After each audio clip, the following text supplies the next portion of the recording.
चलिए, present indefinite हो गया था। आज हम लोग प्रेजेंट कंटिन्यूअस के बारे में पढ़ेंगे। देखिए, प्रेजेंट कंटिन्यूअस क्या होता है। यदि सबसे पहले इसकी रिकॉग्नाइज या आइडेंटिफाई की बात किया जाए तो हम लोग बोलेंगे इंग्लिश में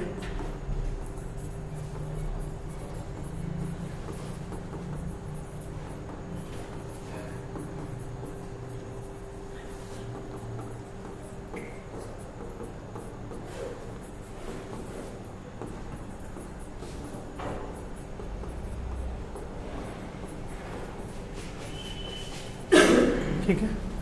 यदि हम लोग हिंदी सेंटेंसेस की बात करें तो at the end of the Hindi sentences like रहा है, रही है, रहे हैं, ये हिंदी में समझे तो इस टेंस में कार्य जारी रहने का बोध होता है। ठीक है ना, कोई भी काम लगता है कि ये हो रहा है। और प्रेजेंट कंटिन्यूअस टेंस के हिंदी वाक्य के अंत में रहा है, रही है और रहा है, रहा हूँ, रही हूँ, रहे हो आदि शब्द का बोध होता है। जब कोई भी काम लगता है कि कॉन्टिन्यूअस फॉर्म में बना हुआ है और कंटिन्यूटी के साथ होते जा रहा है, तो ऐसे ही टेंस को हम लोग क्या कहते हैं, प्रेजेंट कंटिन्यूअस टेंस। एग्जाम्पल के लिए है कि अब मैं घर जा रहा हूँ, तो इस सेंटेंस को कैसे बनाएंगे। अब के लिए नाउ वर्ड लिख देंगे। मैं घर जा रहा हूँ तो आई, इसके बाद एम, जाना का गोइंग हो जाएगा, गोइंग टू हाउस। मैं क्या जा रहा हूँ, मैं अब घर जा रहा हूँ। दूसरे सेंटेंस में है कि वर्षा नहीं हो रही है, तो लिखेंगे इट इज़ नॉट, ठीक है, it is not raining, it is, हाँ ये हो गया। इस तरह इस सेंटेंस को देखें तो क्या वह आज भी खेल रहा है, तो क्या पहले आ रहा है तो इज पहले लगा दीजिए, है ना। और वह का उच्चारण है तो इसमें ही लगा दीजिए, छोटा वाला ही लगा दीजिए। इसके बाद लिखिए प्लेइंग,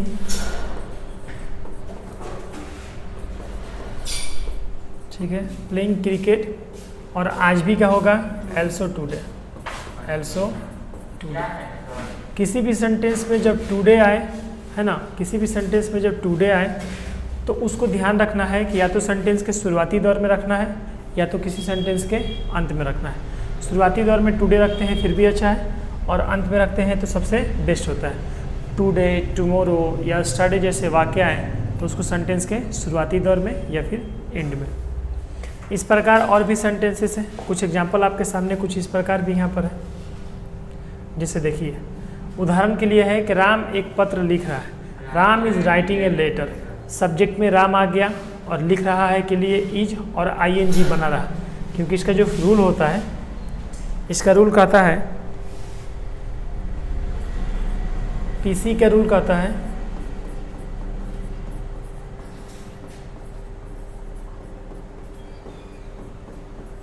ठीक है, सब्जेक्ट इज एम आर या फिर प्लस V4 और ऑब्जेक्ट। जैसे फर्स्ट सेंटेंस में राम है क्योंकि राम का नाम है, और यहाँ पर फिर हमें इज चाहिए तो राम के साथ आर और एम तो लगते नहीं हैं, इसलिए यहाँ पर इज लगेगा। लिखने का स्पेलिंग होता है राइट, बट V4 आने की वजह से राइट किस में कन्वर्ट होगा, राइटिंग में कन्वर्ट होगा। और इसका ऑब्जेक्ट क्या है, इसका ऑब्जेक्ट है एक पत्र, तो लिख देंगे ए लेटर। इस प्रकार ये हमारा सेंटेंस सही होता है। दूसरे सेंटेंस की बात करें तो लड़कियां स्कूल जा रही है, तो लड़कियों के लिए हो जाएगा वर्ड द गर्ल्स। अब द गर्ल्स हैं तो बहुत सारी लड़कियां हैं, ये प्लूरल सब्जेक्ट है, इसके साथ आर लगेगा। जा रही है तो V4 के लिए गो, और गो में ING या अर्थात V4 हो गया। टारगेट क्या है, ऑब्जेक्ट क्या है इसका, स्कूल जाने का, तो हो जाएगा स्कूल। लड़कियां स्कूल जा रही है, बोलेंगे the girls are going to school. इस प्रकार है, बढ़ई एक कुर्सी बना रहा है तो the carpenter is making a chair. यदि बढ़ई मान लीजिए टेबल बना रहा है तो the carpenter is a making furniture या फिर टेबल, जो भी बना रहा है। 4 नंबर क्वेश्चन, वह मैदान में दौड़ रहा है तो he is running in the field. कैसे आ रहा है आपको समझाने की आवश्यकता नहीं है, आप देख सकते हैं कि वह यहाँ पर लड़का है इसलिए ही आ गया। अब यहाँ पर रहा रही के लिए इज और V4 की कंडीशन के अनुसार रन में ING लग गया। दौड़ना यहाँ पर क्या है, दौड़ना यहाँ पर एक वर्ब है। देखिए इस सेंटेंस में वह जो है इसके लिए ही आया है और ही एक सब्जेक्ट है। इज जो है वो हमारा हेल्पिंग वर्ब है। आपको पिछले क्लास में मैं हेल्पिंग वर्ब पढ़ा चुका हूँ। रनिंग जो है यहाँ पर V4 है अर्थात मेन वर्ब का चौथा फॉर्म है उसका। इन जो है यहाँ पर प्रीपोजिशन है, द यहाँ पर आर्टिकल है और फील्ड यहाँ पर ऑब्जेक्ट है। आ रहा है समझ में? इस प्रकार वह मैदान में दौड़ रहा है तो he is running in the field. लड़के फुटबॉल का मैच खेल रहे हैं तो लड़के के लिए वर्ड हो जाएगा द बॉय। सर यहाँ पर यदि हम द नहीं लगाएं किसी सेंटेंस में तो क्या हमारा ये सही होगा? द बॉय भी लिखेंगे, द बॉयज़ लिखेंगे तो सही हो जाएगा। बट उस चीज़ को यहाँ पर पॉपुलर स्थिति में दिखाना है, डिफिनिट स्थिति में दिखाना है कि लड़के क्या खेल रहे हैं? फुटबॉल मैच खेल रहे हैं, इसलिए द बॉयज़। और ये प्लूरल होने की वजह से यहाँ पर आर लग जाएगा। खेलने का जो मीनिंग होता है वो प्ले होता है और प्ले क्या कर रहा है? खेल रहा है। इसे साफ साफ इस सेंटेंस में लग रहा है कि सेंटेंस जो भी है वो कंटिन्यू फॉर्म में चल रहा है। तो कंटिन्यू फॉर्म में चलाने के लिए हमें आईएनजी का प्रयोग करना पड़ेगा, प्लेइंग। अब यहाँ पर ए जो है एक कहीं लिखा नहीं है बट आर्टिकल यहाँ पर आएगा तो आर्टिकल हमारा ए हो गया और फुटबॉल मैच इसका ऑब्जेक्ट हो गया। ठीक उसी प्रकार क्वेश्चन नंबर 6 में मैं एक गाना गा रहा हूँ, I am singing a song. अब हम ऊपर में जो हम यहाँ पर बात किए थे ये अफर्मेटिव सेंटेंस थे। अफर्मेटिव सेंटेंस वो सेंटेंस होते हैं जिस सेंटेंस में नॉट, क्या या WH जैसे क्वेश्चंस का कोई जिक्र नहीं होता है। ऐसे ही सेंटेंसेस को हम लोग क्या कहते हैं?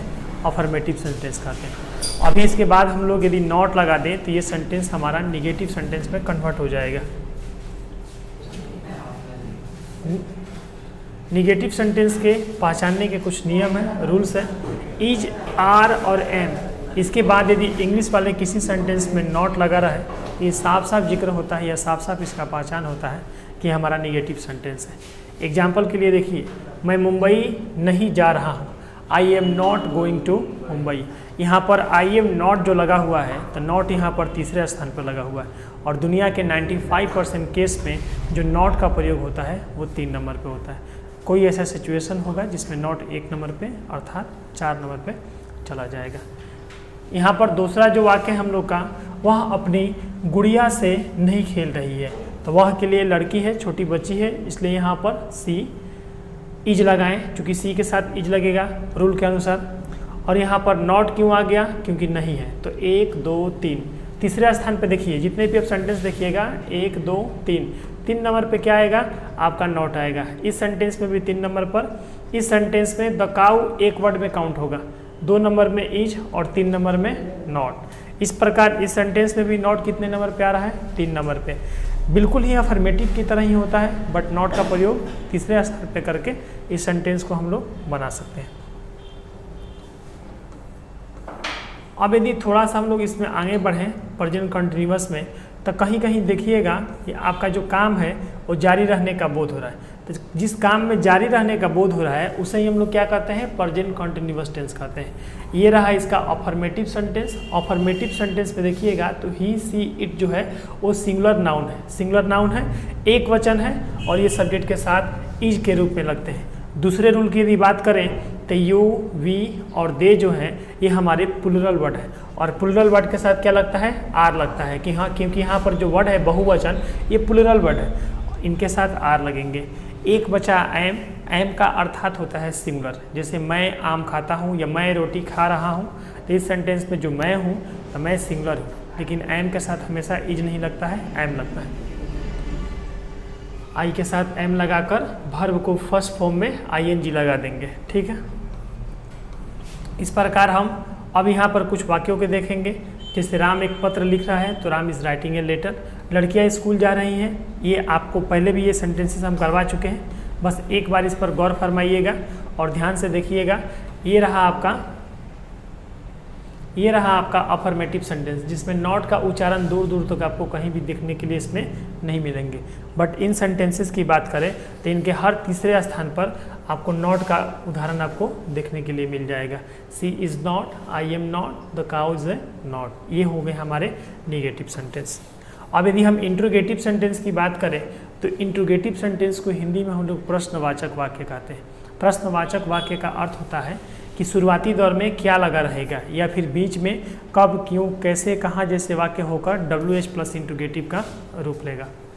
एक सेंटेंस है यहाँ पर, क्या लड़कियाँ कमरे में पढ़ रही है, तो are they girls reading in the room. क्या सूर्य आकाश में निकल रहे हैं, तो इज द सन। सन के साथ हमेशा द लगता है क्योंकि ये पॉपुलर वर्ड है, और आर्टिकल में आपको पढ़ाया जा चुका है कि जो भी पॉपुलर वर्ड होते हैं उनके साथ द का प्रयोग होता है। Is the sun rising in the sky. इसी प्रकार I not writing a letter, क्या मैं एक पत्र लिख रहा हूँ, और नॉट लग गया तो क्या मैं एक पत्र नहीं लिख रहा हूँ। ठीक है, यहाँ पर देखिए, तुम वहाँ क्यों गए, इस सेंटेंस में बीच में यहाँ पर क्यों आ रहा है।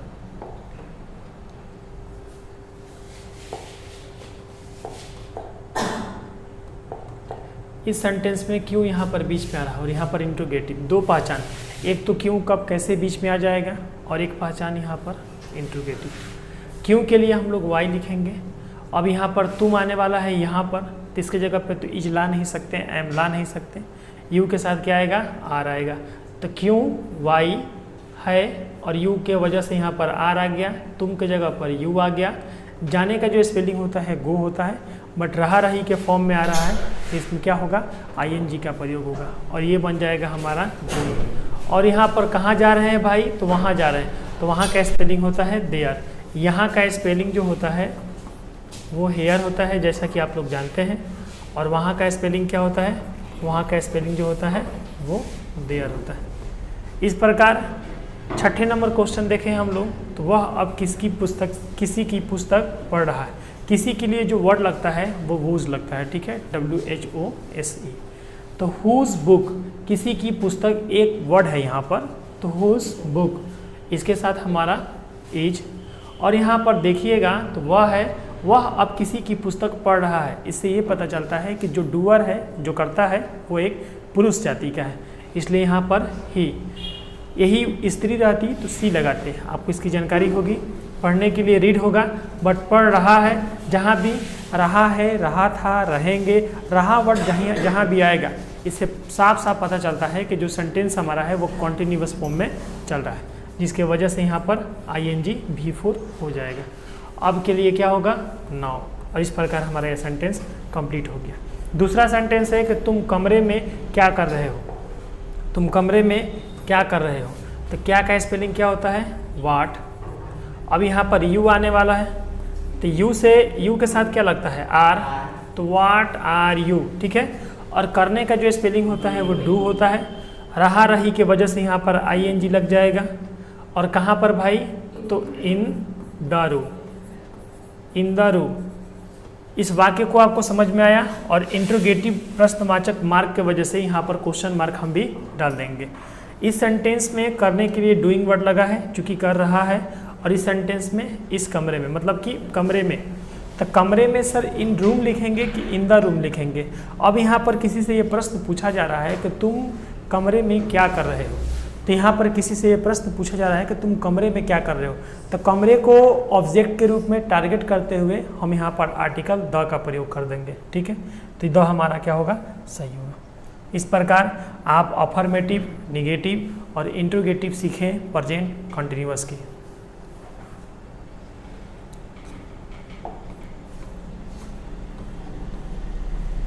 इस प्रकार यहाँ पर कुछ वाक्य हैं, इस वाक्य को आप बनाइए और बनाकर दिखाइए कमेंट में कितने सही हैं और कितने गलत हैं इसमें।